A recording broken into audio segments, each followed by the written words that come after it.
Subhanahu wa taala berfirman, "Wa minan nasi man yaqulu amanna billah fa idza udhiya fillahi ja'ala fitnatan nasi ka'adzabillah wa la in jaa'a nasrun min rabbika la yaqulunna inna kunna ma'akum awalaysa Allahu bi'a'lama bima fi suduril alamin." Dan di antara manusia ada yang berkata, kami beriman kepada Allah, tetapi apabila ia mendapatkan perlakuan yang menyakitkan dalam hidupnya, yang menggoncangkan keimanannya kepada Allah Subhanahu wa taala, maka ia menganggap fitnah manusia kepadanya sebagai azab yang Allah turunkan kepadanya. Dan sungguh jika datang pertolongan dari Rabbmu, mereka pasti akan berkata, sesungguhnya kami bersamamu. Bukankah Allah mengetahui apa yang ada di dalam dada-dada semua manusia? Ma'asyiral muslimin wal muslimat rahimakumullah. Ayat ini atau surah Al-Ankabut ayat 10 ini dijadikan dalil oleh pengarang tentang pentingnya mengembalikan perasaan takut kepada Allah Subhanahu wa taala. Kemudian beliau mencontohkan di sini surah Al-Ankabut ayat 10 tentang ada sebagian manusia yang apabila diuji oleh Allah Subhanahu wa taala, mereka pun merasa ketakutan sehingga menjadikan ujian itu bukan sebagai ujian, tetapi mereka menjadikan ujian itu bagaikan azab Allah Subhanahu wa taala yang ditimpakan Allah kepada mereka. Dan ini yang banyak terjadi pada manusia. Walaupun ayat ini sebenarnya turun kepada orang-orang munafik, di mana ketika orang-orang munafik itu pada periode Mekah, mereka menganggap bahwa celaan mereka di atas Islam dari musuh-musuhnya itu seolah-olah azab yang Allah timpakan kepada mereka. Tapi saat periode Mekah, ketika Allah Subhanahu wa taala memenangkan Islam dan menjayakan Islam, mereka mengatakan kami bersama kalian. Itulah orang-orang munafik. Di saat sempit mereka mengatakan ini azab dari Allah, di saat senang mereka mengatakan kami bersama kalian. Tetapi yang namanya ayat dalam Al-Quran itu al-ibratu bi umumil lafzi la bi khususis sabab. Sebuah ayat dalam Al-Quran itu bukan melihat tentang sebab khusus turunnya, tetapi keumuman lafaz yang ada pada ayat ini. Walaupun turunnya kepada orang-orang munafik, tapi lafadznya juga ditujukan kepada kita. Jangan sampai di antara kita ini menganggap bahwa ujian yang Allah Subhanahu wa taala berikan kepada kita, kita sangka itu bagian daripada azab Allah Subhanahu wa taala. Karena begini, ikhwatul fiddin yang muliakan Allah Subhanahu wa taala, saya, Anda atau siapapun yang namanya hidup itu pasti akan diberikan ujian oleh Allah Subhanahu wa taala. Tidak mungkin orang yang mengucapkan amanna, kami beriman kepada Allah Subhanahu wa taala, wa hum la yuftanun, sementara mereka tidak diuji. Pasti mereka akan diuji oleh Allah Subhanahu wa taala. Lihat para sahabat. Di zaman Nabi sallallahu alaihi wasallam ada seorang sahabat namanya Khabbab ibn Arat radhiyallahu anhu. Dia seorang sahabat pandai besi. Jadi setiap dia sedang bekerja, majikannya yang seorang wanita itu selalu memaksa Khabbab ibn Arat ini untuk murtad. Kalau tidak, maka besi-besi panas itu akan disundutkan di badannya. Entah berapa ratus sundutan di badannya, sudah tidak terhitung lagi karena setiap hari disundut. Sehingga dia tidak tahan. Karena tidak tahan itulah dia datang kepada Nabi SAW. Lah ketika itu Nabi SAW berada di sekitar Ka'bah, bahkan sedang bersandar di kiswah Ka'bah. Maka Khabbab mengatakan kepada Nabi SAW, ya Rasulullah, ala tad'u lana, ala tastaghfir lana. Rasul, tidakkah kau berdoa kepada Allah atau minta pertolongan kepada Allah? Tidakkah kau iba kami disiksa setiap hari? Tapi Nabi SAW mengatakan kepada Khabbab, ya Khabbab, apa yang kau alami belum seberapa dibandingkan umat sebelum kalian. Karena dahulu ada umat-umat itu yang disiksanya luar biasa. Ada yang digergaji badannya jadi dua, ada yang dikubur hidup-hidup, ada yang disisir dengan sisir besi, tapi mereka tidak futur dari agama. ya Khabbab, kemenangan itu pasti akan datang. Jangan tergesa-gesa. Nanti akan ada waktunya di mana orang yang berjalan dari Son'a ke Hadraul Maut tidak ada yang takut kecuali karena Allah Subhanahu wa taala.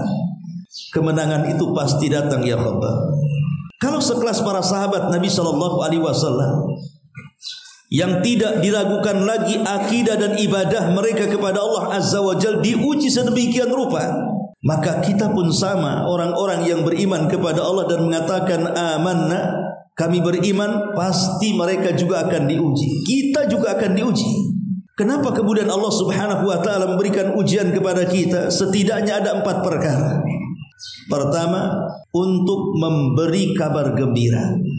Wa basyiri sabirin. Beri kabar gembira orang-orang yang sabar saat menuai ujian itu. Yang kedua, sebutkan para ulama untuk supaya Allah mengetahui kondisi manusia. Apakah keimanan manusia itu di atas kebenaran ataukah di atas kedustaan?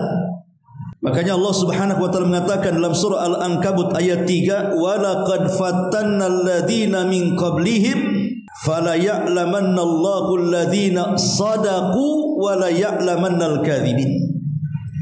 Dan sungguh kami telah memberikan ujian kepada manusia, umat-umat sebelum mereka, agar Allah tahu siapa di antara mereka yang benar imannya dan siapa di antara mereka yang dusta imannya. Terkadang ujian itu perlu untuk menguji keimanan kita. Dan kita yakin bahwa ketika Allah Subhanahu wa taala menguji kita ini memang disesuaikan dengan kadar iman. Jadi kalau imannya tipis-tipis saja, maka ujiannya pun tipis-tipis juga kan itu. Tapi kalau ujian imannya berat, maka ujiannya juga Allah akan beratkan. Begitu kata Nabi SAW, ujian pun disesuaikan dengan kadar iman. Tidak mungkin Allah memberikan ujian kepada kita kalau kita tidak sanggup menghadapinya. Pasti sanggup. Hanya orang-orang yang putus asa saja, mereka belum berjuang sudah berhenti di tengah jalan. Kemudian yang ketiga, untuk supaya manusia itu kembali kepada kebenaran. Kenapa kita diuji? Agar kita kembali kepada kebenaran. Boleh jadi kita tersesat, maka Allah Subhanahu wa taala uji kita agar kembali kepada Allah Subhanahu wa taala. Sebagaimana Allah mengatakan, wa balawnahum bil hasanati was sayyiati la'allahum yarji'un, dalam surah Al-A'raf ayat 168. Dan kami uji mereka dengan nikmat yang baik atau bencana yang buruk agar mereka kembali kepada kebenaran, kembali kepada Allah Subhanahu wa taala. Dan yang keempat tentunya untuk supaya Allah mengetahui orang-orang yang sungguh-sungguh memperjuangkan agamanya dan juga sungguh-sungguh dia tabah dan sabar saat menerima ujian. Dan itu disebutkan dalam surah Muhammad ayat 31, wala nabluwannakum hatta na'lamal mujahidina minkum was-sabirin. Dan sungguh benar-benar kami menguji kalian sehingga kami mengetahui orang-orang yang benar-benar berjihad dan orang-orang yang benar-benar bersabar. Inilah 4 poin kenapa Allah Subhanahu wa taala menguji kita. Lalu ujian seperti apa sebenarnya yang Allah Subhanahu wa taala ujikan kepada manusia ini? Di dalam surah Al-Ankabut ataupun di dalam surah Al-Baqarah ayat 155. Dalam surah Al-Baqarah 155, inilah rincian daripada ujian yang Allah ujikan kepada kita. Dan Allah menyebutkan 5 perkara dalam surah Al-Baqarah 155 ini. Apakah kita bisa melewati 5 perkara dalam kehidupan kita ini, ataukah justru kita kandas di tengah jalan? Allah Subhanahu wa taala mengatakan, wala nabluwannakum, dan sungguh kami akan menguji, bisyai'in, dengan sedikit, minal khaufi, dari perasaan takut, wal ju'i, dari perasaan lapar, wa naqsim minal amwali, dari kekurangan harta, wal anfusi, dan kekurangan jiwa, wassamarati, dan kekurangan buah-buahan. Kita semua akan diuji dengan 5 perkara ini, atau satu di antara 5 perkara ini. Kalau kita sabar dengan 5 perkara ini, maka Allah mengatakan wa basyiris sabirin, berbahagialah Anda orang-orang yang sabar itu. Tapi kalau seandainya Anda tidak sanggup untuk melewati 5 perkara yang disebutkan dalam Al-Baqarah 155 ini, maka celakalah orang-orang yang tidak bisa sabar. Pertama, minal khaufi, kita akan diuji dari rasa takut. Terkadang di masyarakat ini kita lihat bahwa banyak orang-orang yang diuji dengan perasaan takut ini.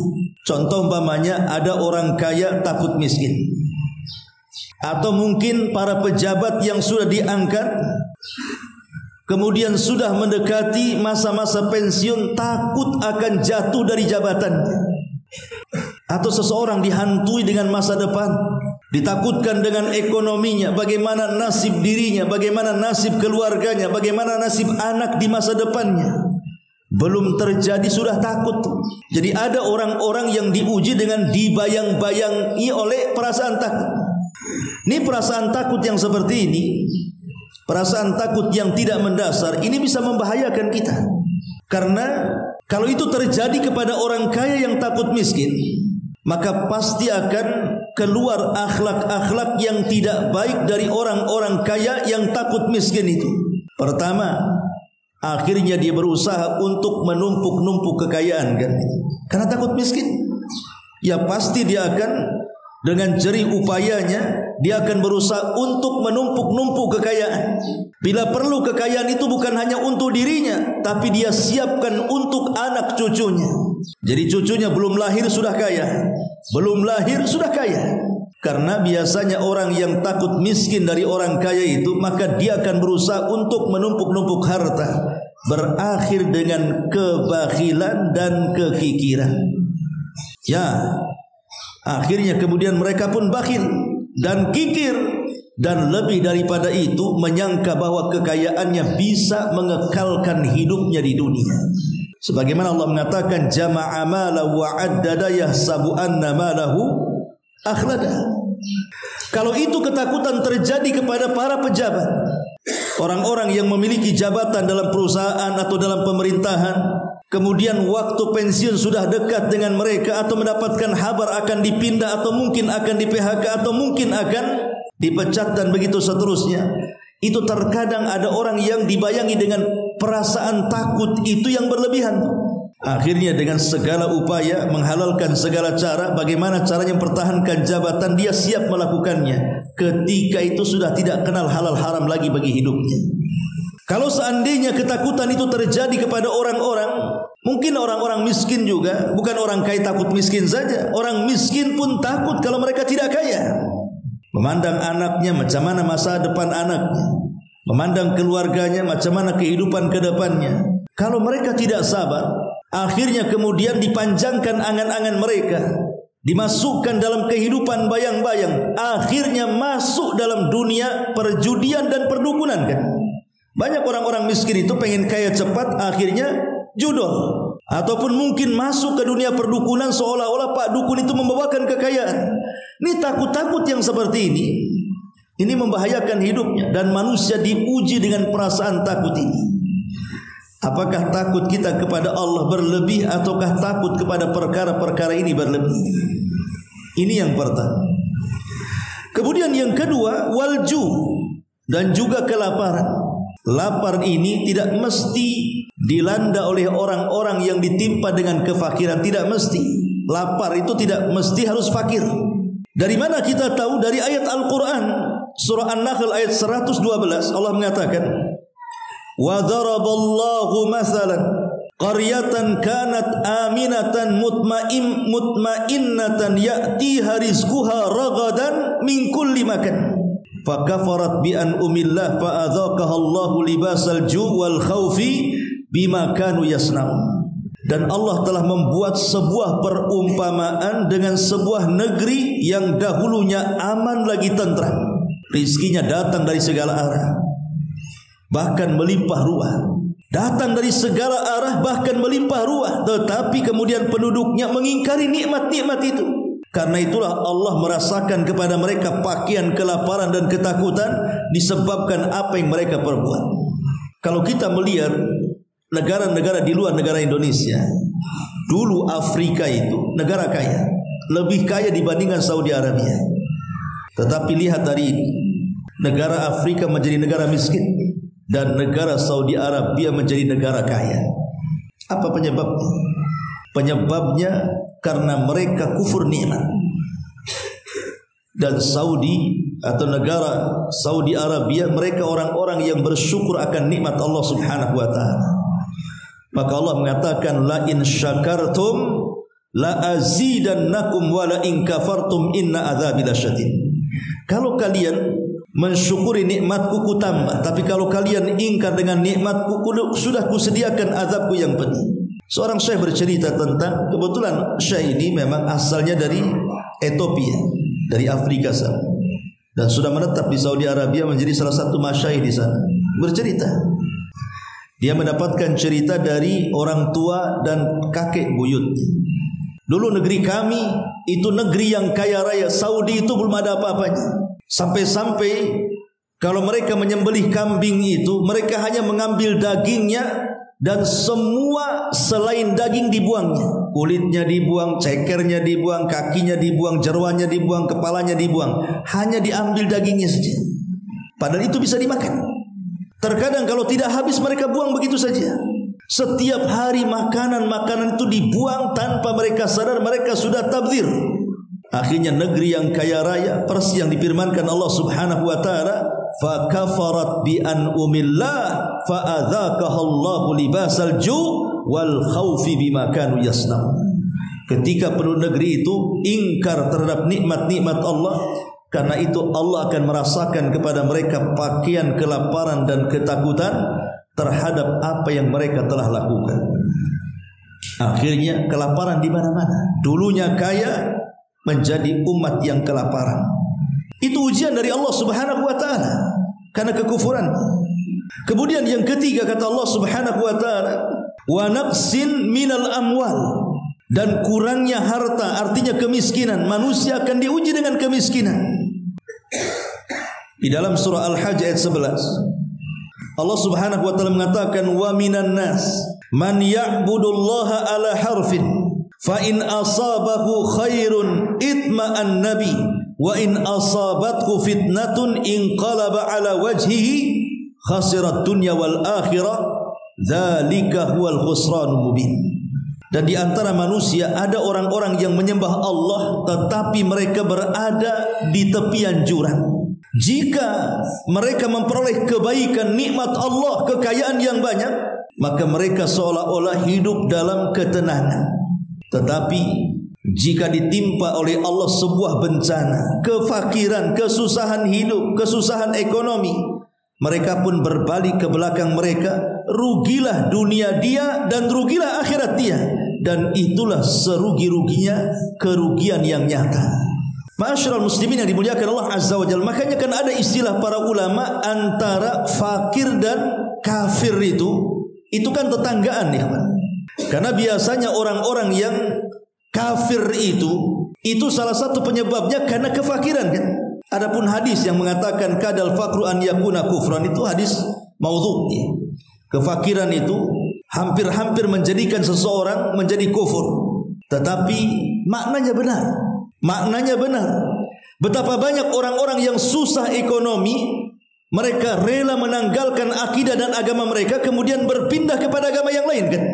Bahkan saya sering mendapatkan cerita apabila terjadi musibah di negara kita ini, entah gempa, entah tsunami, kemudian terjadi ribuan pengungsian di mana-mana. Ada saja cerita di mana para misionaris itu yang berusaha memindahkan agama Islam kepada agama yang lain itu datang dengan membawa bantuan, kemudian membaptis dan begitu seterusnya. Dan rupanya ada juga sebagian orang-orang yang tadinya Islam pindah agama hanya faktor ekonomi. Padahal kemiskinan itu sebuah ujian dari Allah Subhanahu wa taala. Kemudian yang keempat, wal anfus. Dan Allah juga akan menguji dari segi anfus, jiwa. boleh jadi kita diuji oleh Allah Subhanahu wa taala mendapatkan tekanan, mendapatkan ancaman, atau boleh jadi mungkin Allah memberikan ujian kepada diri kita ini berupa penyakit. Penyakit yang berkepanjangan, tidak bisa disembuhkan. Terkadang ada yang sampai terduduk dan terbaring, tidak bisa bergerak dan tidak bisa melihat dunia luar. Atau boleh jadi sampai kepada tingkat kematian. Lah itu semua adalah ujian-ujian anfus namanya. Tekanan, ancaman, sakit ataupun kematian. Ma'asyiral muslimin wal muslimat rahimani wa rahimakumullah. Terkadang kita diuji dengan seperti ini. Entah boleh jadi kita punya anak yang kita cintai, anak si mata wayang, anak yang selama ini menjadi belahan jiwa, penerus cerita, tiba-tiba kemudian sakit dan mati. Gimana perasaan orang tuanya? Allah sedang uji dengan kematian anak. Atau mungkin kematian pasangannya, atau mungkin kematian orang-orang yang dicintainya. Itu ujian berat. Orang tuanya meninggal, ayah ibunya meninggal, sementara dia belum betul-betul berbuat baik kepada keduanya. Tiba-tiba Allah sudah memanggilnya. Ini terkadang terjadi ujian-ujian seperti ini. Maka Allah uji tentang masalah-masalah jiwa ini. Sabar ataukah tidak sabar? Ma'asyiral muslimin yang dimuliakan Allah Subhanahu wa taala. Dan anfus juga mencakup, boleh jadi bukan hanya sekedar mati jiwanya. Mungkin ada orang yang mematikan karakternya. Mungkin ada orang-orang yang berusaha memfitnah dia, menjelek-jelekan dia, sehingga mati karakternya, mati kehormatannya, mati wibawanya, diuji oleh Allah Subhanahu wa taala dengan fitnahan-fitnahan manusia. Atau yang terakhir, Allah Subhanahu wa taala mengatakan was-samarat, dan juga kurangnya buah-buahan. Ada orang yang sudah mempersiapkan besoknya akan panen raya, tiba-tiba datang badai, habis tuh sawah kena badai. Atau tiba-tiba datang kebakaran, tidak jadi panen. Atau datang hama wereng, akhirnya kemudian hama-hama itu memakan biji dan buah-buahan yang sudah kita banggakan. Terkadang Allah buat kita gagal panen. Entah panen buah-buahan, entah panen biji-bijian. Itu bagian daripada ujian Allah Subhanahu wa taala. Tapi di sini Allah akhiri dengan kata-katanya wa basyiri sabiri. Berbahagialah bagi orang-orang yang mereka sabar. Karena bagi seorang mukmin 5 ujian ini itu baik bagi dia. Apakah ujian dari segi rasa takut yang Allah timpakan, ataukah ujian yang Allah Subhanahu wa taala timpakan dalam bentuk kelaparan, dalam bentuk kekurangan harta, dalam bentuk kekurangan jiwa ataupun kekurangan buah-buahan, bagi seorang mukmin itu sebuah kebaikan. Makanya Allah Subhanahu wa taala mengatakan apa? Ja'ala fitnatallah ka'adzabillah. Tapi bagi orang-orang yang bukan muslim, kebanyakan manusia menjadikan ujian yang Allah turunkan kepada kita itu bagikan azab Allah Subhanahu wa taala. Seorang mukmin tidak boleh menjadikan ujian sebagai azab. Karena Rasul yang mengatakan ajaban li amril mukmin, sungguh mengherankan perkaranya seorang yang beriman itu. In asabathu sarra syakara fakana khairan lahu, wa in asabathu dharra sabara fakana khairan lahu, wa laysa dzaka illa lil mu'minin. Kalau ditimpa kebaikan dia bersyukur, dan itu baik bagi seorang mukmin. Kalau ditimpa keburukan dia bersabar, dan itu tetap baik bagi seorang mukmin. Dan dua-duanya tidak dimiliki kecuali bagi seorang mukmin. Tapi masalahnya kebanyakan manusia itu, bahkan kita rasakan sendirilah, apabila Allah Subhanahu wa taala menguji kita dengan sakit, menguji kita dengan ekonomi, menguji kita dengan ucapan-ucapan orang yang menyakitkan, terkadang kita anggap itu bukan ujian, tapi kita anggap itu azab yang Allah turunkan kepada kita. Ikhwan, ketika Nabi SAW berdakwah ke Taif, Mekah sudah tidak menerima dakwah Nabi lagi. Akhirnya Nabi berupaya mencari areal baru dalam menyebarkan Islam. Kepikiranlah ke Taif.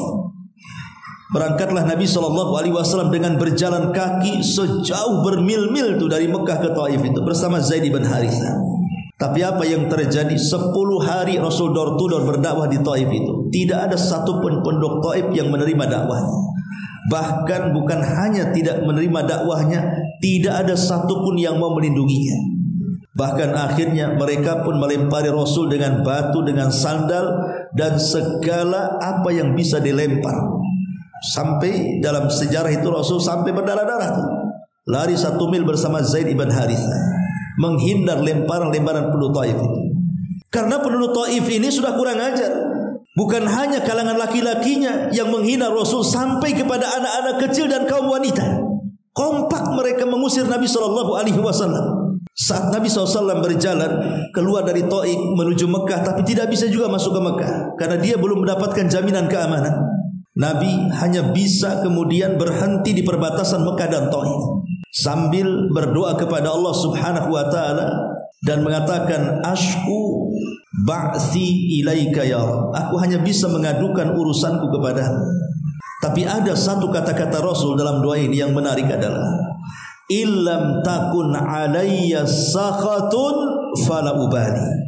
Ya Rabb, kalau memang penduduk Taif itu mereka tidak mau menerima dakwahku, mereka justru melempariku, mereka justru mengusir dan menghinaku, tidak ada masalah ya Rabb, asal ini bukan dalam bentuk kemurkaanmu kepadaku. Kalau ini bukan bentuk kemurkaanmu kepadaku, atau dengan istilah lain bukan dalam bentuk azabmu kepadaku, tidak masalah mereka melempari aku, mereka mau menghina aku, mereka mau, tidak ada masalah. Karena Rasul menganggap ini sebuah ujian. Dan ini salah satu contoh yang kalau diterapkan dalam kehidupan kita luar biasa. Nabi tidak mengatakan, ya Rabb, apakah begini nasib seorang Nabi? Kenapa mereka melempari seorang Nabi?